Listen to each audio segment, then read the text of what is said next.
تو یہ اتنا اہم عمل ہے کہ جس کو اللہ نے قرآن میں اتنی مرتبہ بیان کیا.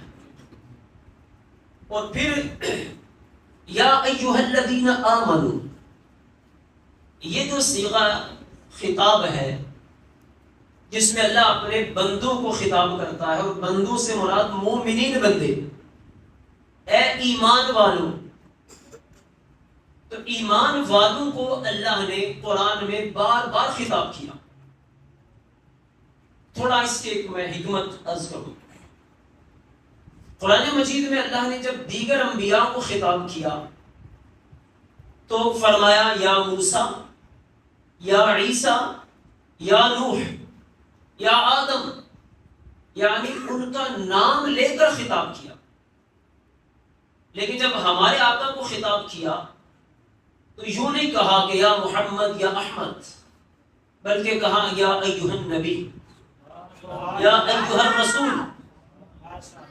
تو یہ اس طرح خطاب کیا یا ایھا المزمل، یا ایھا المدثر، یعنی حضور کے القابات اور اوصاف کے ساتھ اللہ نے اپنے حبیب کو خطاب کیا. بالکل اسی طرح دیگر اقوام کا جب ذکر کیا تو انہیں وہاں یہ نہیں کہا کہ اے وہ لوگ جو ایمان والے ہیں، بلکہ کہا اے موسیٰ کی قوم، اے عیسیٰ کی قوم، یا دیگر انبیاء کے اقوام. لیکن جب اس امت کو خطاب کیا تو جو اللہ جل شانہ نے انداز اپنے حبیب کے لیے اختیار فرمایا، آپ کی برکت سے اس امت کو بھی وہی شرف اللہ نے عطا فرما دیا. اور کہا یا ایھا الذین آمنوا، اے وہ لوگ جو ایمان لے کر آئے. اب ان ایمان والوں کا یہ جو خطاب اللہ نے کیا ان کو، تو قرآن مجید میں ایک کم 90 مرتبہ اللہ نے ان کو اس طرح سے خطاب فرمایا ہے. اور اس میں جو سب سے آخری خطاب ہے وہ سورہ تحریم کے اندر وہ یہ ہے یا ایھا الذین آمنوا توبوا الی اللہ توبۃ نصوحا. یعنی آخری خطاب میں ایمان والوں کو خطاب کر کے کہا کہ تم اللہ کی بارگاہ میں توبہ کرو. اب اس سے اندازہ کر لیں کہ توبہ کی کتنی اہمیت، اللہ اس کو کتنا پسند کرتا، کتنا پسند کرتا ہے. خود بیان کیا کہ ان اللہ یحب التوابین، اللہ توبہ کرنے والوں کو پسند کرتا ہے. توبہ کرنے والوں کو پسند کرتا ہے. اچھا توبہ کون کرتا ہے؟ جو گناہ گار ہوگا. توبہ کون کرے گا؟ جو گناہ گار ہوگا. ہمارے عام محاورے میں تو یہی ہے نا، جو توبہ جو کرتا ہے وہ ہے جس نے گناہ کیا.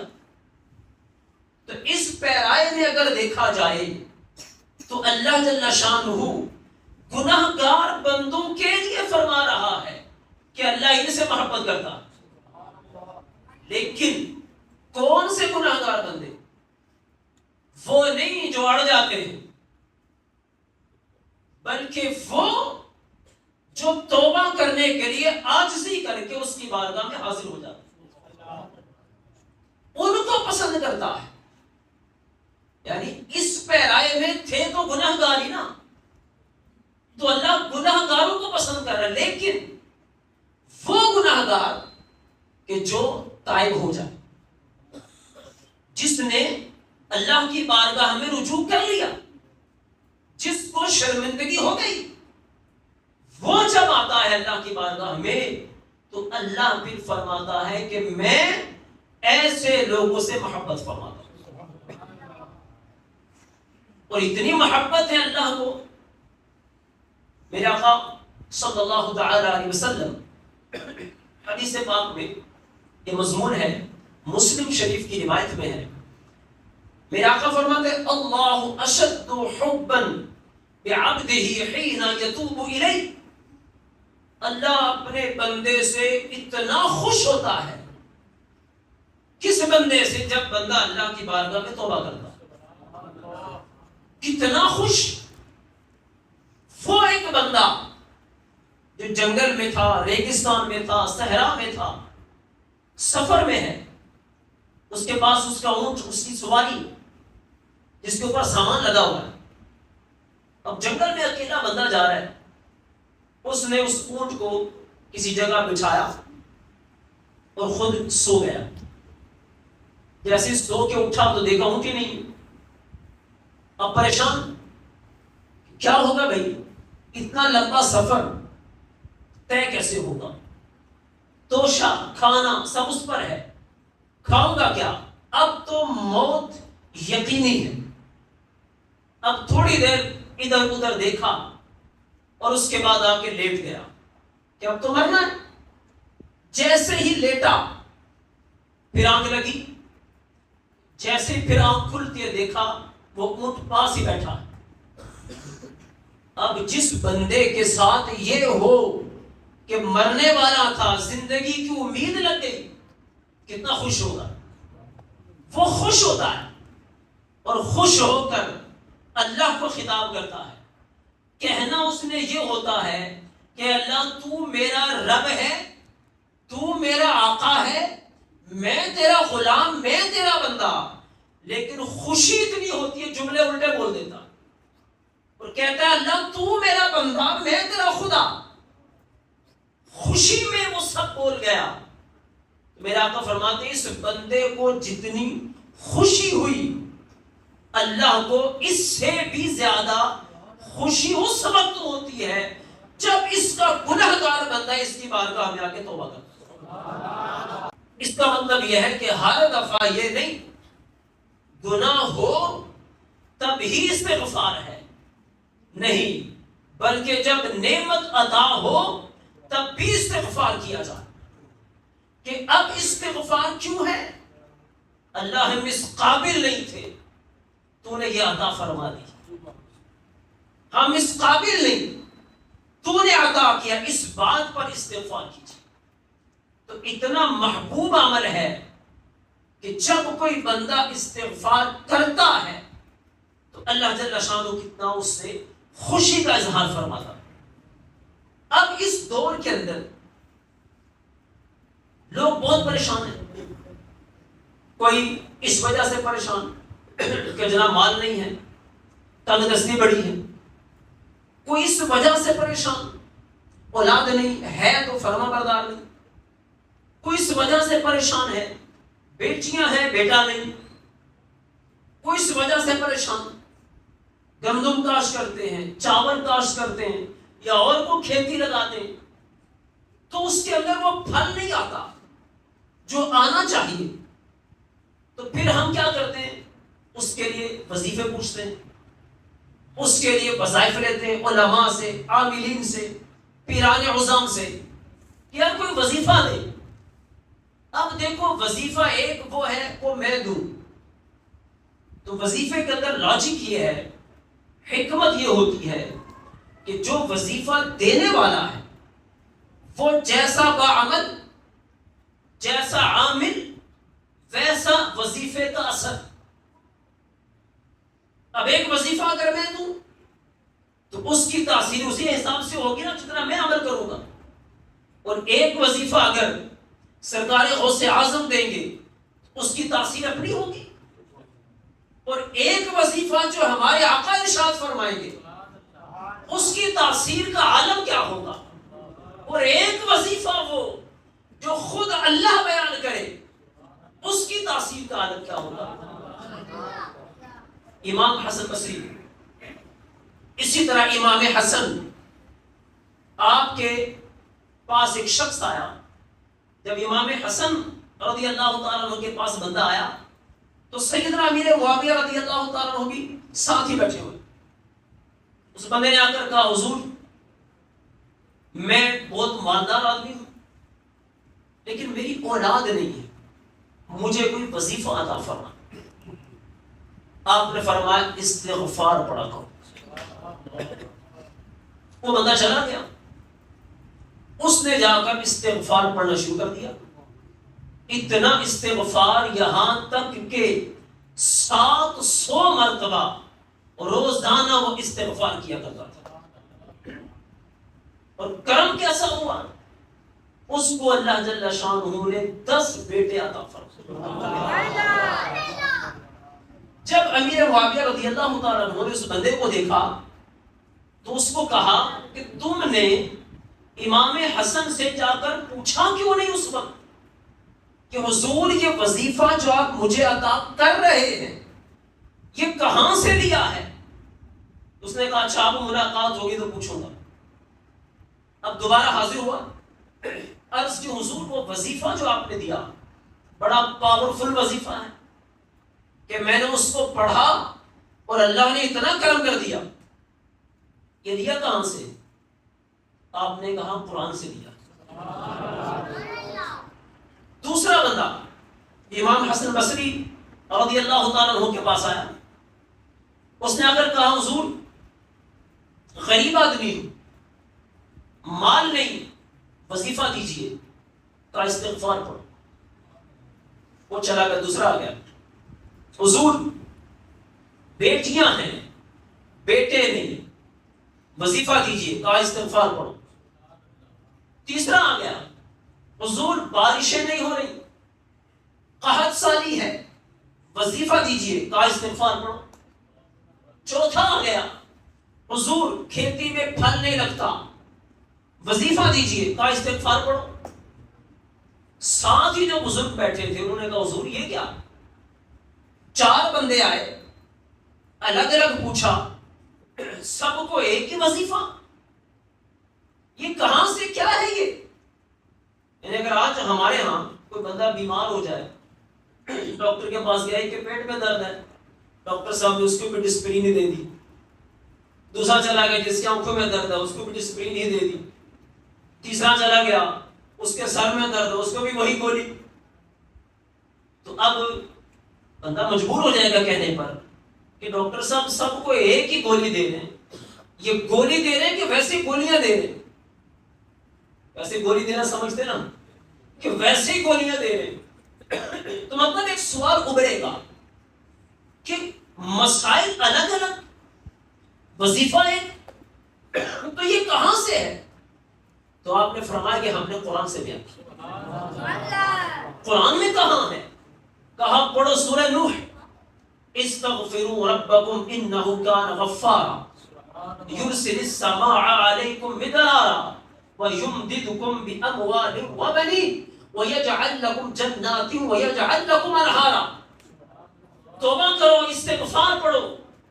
جب استغفار پڑھو گے اللہ تمہاری توبہ قبول فرمائے گا، پھر تمہیں اللہ تمہاری مدد کرے گا بیٹوں کے ساتھ، مال کے ساتھ، ساتھ ہی آسمانوں سے تمہارے لیے بارشیں برسائے گا اور ساتھ ہی تمہاری کھیتیوں کو ہرا بھرا فرما دے گا.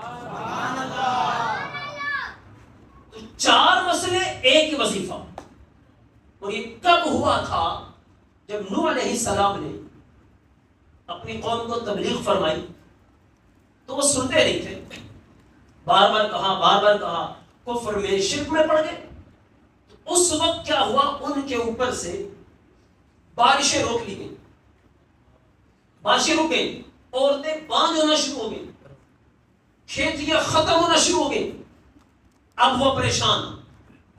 اس وقت اللہ جل شانہ کی طرف سے حکم ہوا کہ آپ ان کو کہیں کہ اللہ کی بارگاہ میں توبہ کر لو، کفر سے، شرک سے، اللہ کے نافرمانیوں سے توبہ کرو. جب توبہ کر لو گے اللہ بخش بھی دے گا، بارشیں بھی دے گا، مال بھی دے گا، اولاد بھی دے گا اور کھیتیوں میں پھل بھی عطا فرمائے گا. لیکن کیا ان کے وظیفے میں وہ تاثیر ہے جو سرکار کے وظیفے میں ہے؟ نہیں. کیا ان کے وظیفے میں وہ تاثیر ہوگی جو خود اللہ بیان کر رہا ہے؟ اسی لیے میرے آقا نے جو وظائف اپنی امت کو دیے، کچھ وظیفے وہ ہوتے ہیں جن کے ہمیں اجازت چاہیے ہوتی ہے، اجازت ملتی ہے تو اثر بڑھ جاتا ہے. لیکن میرے آقا نے اپنی امت کو جو وظیفے دیے آپ نے ساری امت کو اجازت عطا فرمائی. اب اس کو پڑھو، جو ان کو پڑھے گا اس کو برکتیں بھی اعلیٰ نصیب ہوگی، کیونکہ دینے والی ذات مخلوق میں سب سے اعلیٰ. تو استغفار یہ چیز ہے. دوسری اس کی برکت کیا ہے؟ استغفار کی برکت دو چیزیں ہیں. مَا كَانَ اللَّهُ مُعَذِّبَهُمْ وَهُمْ يَسْتَغْفِرُونَ. دو چیزیں وہ ہیں جو اللہ کے عذاب کو روکتی ہیں. ایک، اللہ فرماتا ہے حبیب جب تک آپ ان میں ہیں اللہ ان کو عذاب نہیں دے گا. اور دوسرا فرمایا جس قوم کے اندر استغفار کرنے والے ہیں اللہ اس قوم کو بھی ہلاک نہیں فرمائے. اب سرکار ہے، یہی وجہ ہے کہ اس امت پر اجتماعی عذاب نہیں آتا. انفرادی اگرچہ آتا، اجتماعی نہیں. اور جہاں جہاں لوگ استغفار کریں گے تو اللہ جل شانہ ان لوگوں سے اگر ان کے لیے عذاب مقدر فرمایا بھی ہوگا تو استغفار کی برکت سے اٹھانے گا. تو استغفار اتنا اہم وظیفہ کہ جس کی برکت سے اللہ جل شانہ اپنے عذاب کو بھی اٹھانے گا. یہی وظیفہ جو قرآن میں بیان ہوا کہ جب تم توبہ کرو گے، استغفار کرو گے، اللہ جل شانہ تمہیں بارشیں بھی دے گا، بیٹے بھی عطا کرے گا، مال بھی ملے گا، کھیتیوں میں پھل بھی آئے گا. ساتھ ہی حدیث پاک میں میرے آقا نے فرمایا عن عبداللہ بن عباس عن النبی صلی اللہ تعالی علیہ وسلم قال قال رسول اللہ صلی اللہ تعالی علیہ وسلم من لزم الاستغفار، جس نے اپنے اوپر استغفار لازم کر لیا، جعل اللہ له من كل ضيق مخرجا ومن كل هم فرجا ورزقه من حيث لا يحتسب. اللہ جل شانہ ہر تنگی میں جو اس پر آ رہی ہوگی یا ہوگی اللہ اس تنگی کو کشادی میں بدل دے گا. اور جو غم ہوگا، پریشانی ہوگی، اللہ خوشیوں میں بدل دے گا اور وہاں سے رزق عطا کرے گا جہاں سے گمان بھی نہیں. لیکن کس کو؟ من لازم الاستغفار، جس نے استغفار لازم کر لیا، یہ اس کے لیے ہے. جعل اللہ له من كل ضيق مخرجا، ہر تنگی میں راستہ نکل آئے. ومن كل هم فرجا، ہر غم پریشانی خوشی میں بدل جائے گی. ورزقه من حيث لا يحتسب، اور وہاں سے رزق دے گا جہاں سے گمان بھی نہیں. اور یہ اللہ کس کو دیتا ہے؟ قرآن ہی میں دوسری جگہ پر بھی ارشاد ہوا سورہ طلاق وَمَن يَتَّقِ اللَّهَ يَجْعَلْ لَهُ مَخْرَجًا وَيَرْزُقْهُ مِنْ حَيْثُ لَا يَحْتَسِبُ. جو تقوی اختیار کرتا ہے اللہ اسے بھی وہاں سے روزی دیتا ہے جہاں سے گمان بھی نہیں. اب ہم کتنے متقی، ہم کتنے متقی اس دور میں؟ اللہ ماشاءاللہ مستثنیات ہوتے ہیں، لیکن ہم متقی کتنے ہیں؟ اگر اس دور کو میں دو لفظوں میں بیان کروں نا کہ کتنے متقی ہیں، ہمیں سمجھ آ جائے. اس دور میں متقی وہ ہیں سمجھو جس کے گناہ چھپے ہو. کوئی متقی کیوں کہ تنہائیوں میں پتہ نہیں کیا کرتا ہے، پر جس کے چھپے ہوئے ہیں وہی نیک ہے. اور دوسرا وہی نیک ہے جس کو موقع نہیں ملا. موقع نہیں ملا تو نیک ہے، جس کو موقع مل جاتا ہے تو کسر چھوڑتا وہی نہیں. جس کو موقع مل جاتا کون باز آتا ہے؟ جس کو موقع ملے وہ چھوڑے. حقیقت میں یہ متقی ہے. اور یہ کیسا متقی ہے؟ جو گناہ پر قادر ہو کر چھوڑے تو اللہ جل شانہ اس کو انعام کیا دیتا. میرے آقا صلی اللہ تعالی علیہ وسلم نے ارشاد فرمایا سبعۃ یظلھم اللہ یوم القیامہ یوم لا ظل الا ظلہ. قیامت کے دن 7 بندے وہ ہیں جن کو اللہ اپنے عرش کا سایہ عطا کرے. ان میں سے 2 بندوں کا ذکر کر رہا ہوں. ایک کا فرمایا کہ رجل ادعت امرأة ذات منصب و جمال. ایک وہ جس کو ایک عورت نے گناہ کی دعوت دی, خوبصورت ہے, مال والی ہے, حسب رسب والی ہے, اس نے گناہ کی دعوت دی تو اس نے کہا انی اخاف اللہ, میں اللہ سے ڈرتا ہوں. اس نے کہا میں اللہ سے ڈرتا ہوں, گناہ نہیں کروں گا. تو یہ وہ ہے جسے اللہ بروز قیامت اپنے عرش کا سایہ عطا. دوسرا کون؟ دوسرا وہ شخص رجل ذکر اللہ خالیا ففاضت عیناہ من خشیت اللہ. وہ شخص جس نے تنہائی میں اپنے رب کو یاد کیا.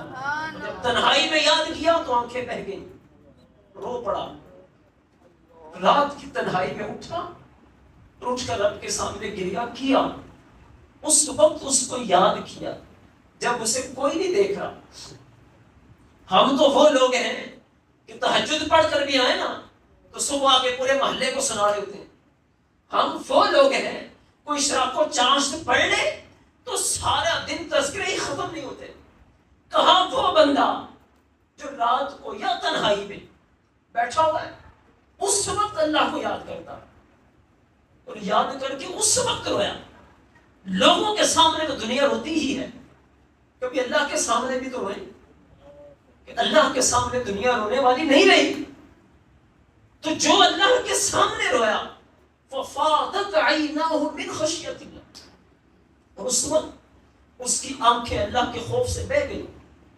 یہ وہ ہے قیامت کے دن اللہ اس کو بھی اپنے عرش کا سایہ عطا فرمائے.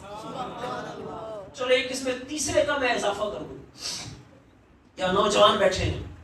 تیسرا فرمایا رجل شاب نشأ فی عبادت اللہ. وہ نوجوان جس نے اپنی جوانی کو اللہ کی عبادت میں گزار دی. اس کی شرح علماء کہتے ہیں وہ نوجوان جس نے اپنی جوانی کو اللہ کی عبادت میں فنا کر دی. تو جس نے جوانی اللہ کی عبادت میں فنا کر دی, یہ وہ ہے کہ قیامت کے دن اللہ اس کو بھی عرش کا سایہ عطا کرے. میرے بندوں کو کہہ دو, اب بھی کہا میرے بندے ہو تم. اتنے کچھ کرنے کے بعد بھی کہا نہیں پھر بھی تم میرے ہی بندے ہو. اور کہا ان کو کہہ دو لا تقنطوا من رحمت اللہ, اللہ کی رحمت سے نا امید مت ہونا. جتنے گناہ بھی کر لیے ہیں, ان اللہ یغفر الذنوب جميعا, جتنے گناہ ہیں اللہ سارے معاف کرنے والا ہے. سارے گناہ معاف کرنے والا, ایک نہیں, 2 نہیں, 4 نہیں, زمین و آسمان بھر دیے تب بھی معاف کرنے والا اللہ. بنی اسرائیل ابی سعید الخدری رضی اللہ تعالیٰ عنہ بیان کرتے ہیں, میرے آقا نے ارشاد فرمایا رجل من بنی اسرائیل, بنی اسرائیل میں ایک شخص تھا, اس نے کیا کیا قتل 99 انسانا, 99 قتل کر دی. فخرج يسأل, نکلا باہر پوچھو کسی سے, کوئی تو بتائے. اس وقت اتا راہبا, ایک راہب کے پاس گیا اور راہب کو جا کے کہتا حل من توبہ, بتاؤ کو توبہ کی صورت ہے. راہب نے کہا کوئی توبہ نہیں ہے. اس نے اس کو بھی مار دیا. جا پھر نہیں توبہ تو پھر اتنے جب پہلے ہو چکے ایک اور سے اس کو 100 پورے کر دی. اس نے پھر خیال آیا نہیں جانا چاہیے, پھر نکلا. اب کسی نے کہا فلاں بستی ہے نیک لوگوں کی, وہاں چلے جاؤ. جیسے نکلا فأدرکہ الموت, راستے ہی میں تھا تو موت آ گئی. اب فرشتے آگے رحمت کے بھی عذاب کے بھی, اس کی روح کون لے کر جائے. تو اس وقت اللہ جل شانہ نے زمین کو حکم دیا اور یہ فیصلہ یہ ہوا کہ یہ دیکھو کس خطے کے زیادہ قریب ہے, نیک لوگوں کی بستی کے قریب ہے یا گناہگاروں کی بستی کے قریب ہے. اور حقیقت میں وہ گناہگاروں کی بستی ہی کے قریب تھا, لیکن اللہ جل شانہ نے زمین کو حکم دیا جو نیکوں والی بستی تھی اس کو کہا تو قریب ہو جا. جو گناہ گاروں والی تھی کہاں دور ہو جا، وہ دور ہوئی، اور اب جب دیکھا تو وہ بندہ نیکوں کی بستی کے قریب تھا، تو رحمت والے فرشتے لے گئے. کیا کیا اس نے؟ صرف توبہ کے ارادے سے نکل پڑا، 100 کے 100 قتل سارے معاف ہو گئے، اور اللہ نے رحمت کے فرشتے بھیج دیے، جاؤ تم اس کی روح کو لے جاؤ. تو اللہ جل شانہ بندے کی توبہ سے کتنا خوش ہوتا ہے کہ یہاں دیکھو زمین کو کہا تو پھیل جا، اور دوسری کو کہا تو سکڑ جا، تاکہ یہ بندہ نیکوں کی بستی کے قریب ہو جائے. یہ وہ لوگ. اب ایسا ہی واقعہ بنی اسرائیل کا ایک اور میرے آقا نے بیان فرمایا. یہ جو بھی میں نے بیان کیا یہ تو بخاری کا ہے، اب جو بیان کروں گے ترمذی کا ہے. تو بنی اسرائیل میں ایک شخص تھا یقال له الکفل، اس کا نام تھا کفل. تو میرے آقا فرماتے ہیں کہ وہ شخص ایسا تھا کہ جو بہت گناہ گار، اس کے گناہ مشہور تھے، اور سیدنا عمر فاروق رضی اللہ تعالیٰ عنہ اس بات کو روایت کرتے ہیں، اور آپ فرماتے ہیں میں نے 7 مرتبہ سے بھی زیادہ دفعہ سنا اس واقعے کو کہ میرے آقا نے اس کو بیان فرمایا. 7 مرتبہ سے بھی زیادہ سرکار نے اس واقعے کو بیان کیا. آپ فرماتے ہیں کفل ایک گناہ گار آدمی تھا. ایک دن اس کے پاس ایک عورت آ گئی، اس نے کہا میں مجبور ہوں، فاقے کا عالم ہے، گھر میں کھانا پینا نہیں، میری کچھ مدد کرو. اس نے کہا 60 دینار دیتا ہوں، 60 دینار لے جاؤ، لیکن شرط یہ ہے کہ میرے ساتھ بدکاری کرو تب دوں گا. مجبوری سے فائدہ، ہمارے یہاں بھی لوگ اٹھاتے ہیں نا، مجبوری سے فائدہ. عورت چلی گئی، اس نے کہا نہیں میں نے آج تک یہ گناہ نہیں کی. گھر گئی، لیکن گھر پھر جا کے بچوں کا فاقہ برداشت نہیں ہوا، پھر آ گئی. پھر جب آئی اور کفل نے کہا میری شرط ہوئی ہے، اگر مانتی ہو تو ٹھیک، نہیں تو جاؤ. مجبور تھی، مان گئی. جیسے کفل اس کے قریب جانے لگا، دیکھا عورت تھر تھر کانپ رہی ہے، رو رہی ہے. کفل پوچھتا ہے روتی کیوں ہے، میں نے تجھے مجبور تو نہیں کیا.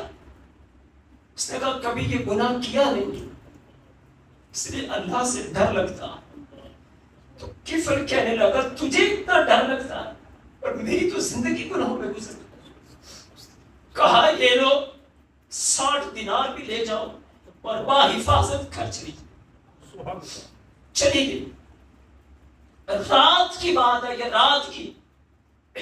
اس نے کہا آج کے بعد نافرمانی نہیں کروں گا، یہ نیت کر دی آج کے بعد نافرمانی نہیں کروں گا. رات ہی کو کفل مر گیا، کفل کی موت آ گئی، رات ہی کو مر گیا. صبح جب ہوئی اس کے دروازے پہ لکھا تھا فَأَصْبَحَ مَكْتُوبًا عَلَى بَابِهِ قَدْ غَفَرَ اللَّهُ لِلْكِفْلِ.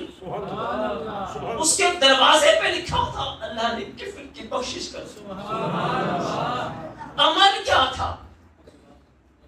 یہی نا ایک گناہ چھوڑ دیا اللہ کی وجہ سے.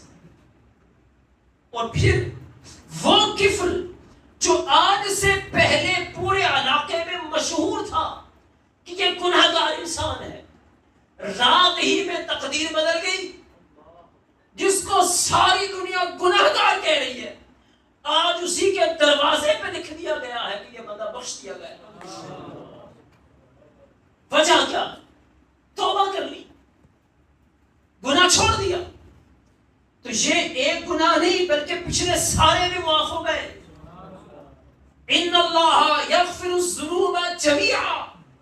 توبہ کر کے تو دیکھو اللہ سارے معاف کر دیتا ہے. دارمی کی روایت میں ہے، میرے آقا کی بارگاہ میں ایک صحابی حاضر ہوئے، نے کہا یا رسول اللہ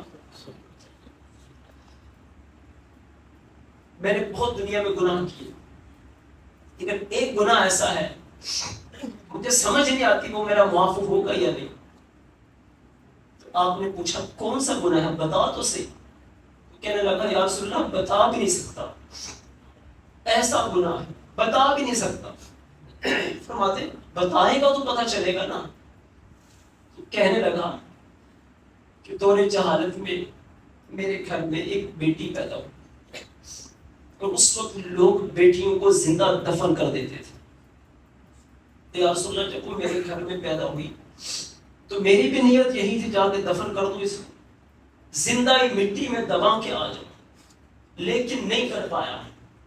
دن گزرتے گئے, روز ارادہ, تھوڑی سی بچی بڑی ہو گئی, اب پھر ارادہ بنتا ہے, اب باہر نکلے گی تو لوگ باتیں کریں گے.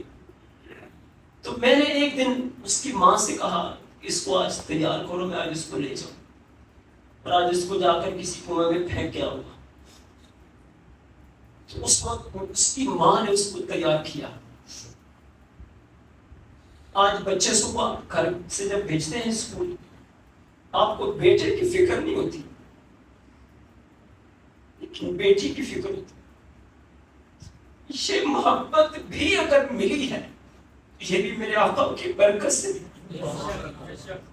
تو کہا ماں نے تیار کیا, میں اس کو لے گیا, اس کو میں نے مدینے میں پھرایا. وہ خوشی اس بات پر تھی کہ میں آج اپنے باپ کے ساتھ گھومنے جا رہی ہوں, اسے کیا پتا اس کے ساتھ آج کیا ہونا ہے. تو یا رسول اللہ میں اس کو لے گیا, پھرایا, اور جو مدینے کا سب سے گہرا کنواں تھا اس کے اوپر کھڑا کیا اس کو, اور کھڑا کر کے اس کو باتوں میں لگایا اور میں نے اس کو تھکا لیا. وہ چیختی رہی اور اس کی آوازیں آج بھی میرے کان میں آتی ہیں اور وہ مجھے سونے نہیں دیتی. تو یا رسول اللہ کیا بتائیں میرا یہ گناہ معاف ہوگا؟ میرے آقا کی آنکھوں سے آنسو جاری تھی. کہا ہے اللہ کے بندے پھر بتا. اس نے پھر بتانا شروع کیا. میرے آقا زاروں قطار ہونے لگے. اتنی دیر میں صحابہ نے اس بندے کو کہا ہے اللہ کے بندے تو دیکھ نہیں رہا, رسول اللہ کو رلا دیا تو نے. پھر اس کو میرے آقا فرماتے ہیں کہ بے شک یہ تیرا بڑا گناہ ہے لیکن اسلام سابقہ سارے گناہوں کو معاف کر دیتا. تو اتنے بڑے بڑے گناہ سب کی جو معافی ملتی ہے سب سے وہ توبہ ہے. اللہ کی بارگاہ ہم سچی توبہ, اور سچی توبہ کی تعریف یہ کی ہے کہ اس پر بندہ ڈٹ نہ جائے گناہوں پر. ہر وقت اگر ہو بھی جائے خطا پھر بھی توبہ کرے. اس کے بعد ایک اور شرط کا اضافہ ہے, اگر اس کا تعلق حقوق العباد سے ہے تو اس بندے سے بھی معافی مانگی ہے, اور حقوق اللہ انہیں دن میں آ جائیں گے. حقوق العباد کی پھر ایک لمبی ڈیٹیل ہے کہ اس میں کیا کیا آتے ہیں, کیسے کیسے معافی دی جائے گی. وہ ظاہر بات ہے علماء سے رجوع کر کے پوچھا جا سکتا ہے, لیکن یہ 3 شرطیں حقوق اللہ کی اور چوتھی شرط ساتھ میں حقوق العباد کی, اگر یہ چاروں ہوں گی تو پھر جا کر سچی توبہ ہوگی, وگرنہ نہیں. اللہ ہمیں حقیقت میں سچی توبہ کی توفیق عطا فرمائے. ہمارے آقا صلی اللہ تعالی علیہ وسلم ایک روایت کے مطابق 70 مرتبہ استغفار روز کرتے تھے اور ایک کے مطابق 100 مرتبہ کرتے تھے. اور بعض علماء نے فرمایا یہ 70 یا 100 کثرت کی طرف اشارہ ہے.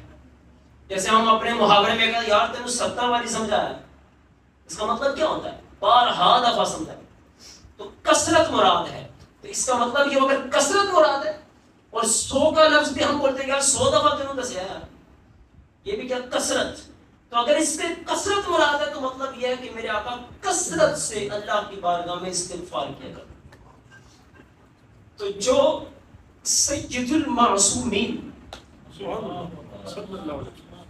جو معصومین کے بھی سردار, کائنات میں سب سے ارفع و اعلیٰ, جن کے مثل اللہ نے پیدا ہی نہیں فرمایا, وہ اتنی دفعہ استغفار کرے جن کا گناہ ہی کوئی نہیں, جن کی برکت سے گناہگار بخشے جائیں گے, وہ اتنا استغفار کرے. اور جو دن رات گناہوں میں پڑا ہوا ہے اس کو فکر ہی کوئی نہیں, اس کو بھی چاہیے استغفار کو بڑھا دے. اللہ نے چاہا تو اس کی برکتیں دنیا میں بھی پائے گا, آخرت میں بھی پائے گا. تو اللہ کی بارگاہ میں دعا ہے اللہ جل شانہ کو عمل کی ساتھ عطا فرمائے. آمین بجاہ نبی صلی اللہ علیہ وسلم.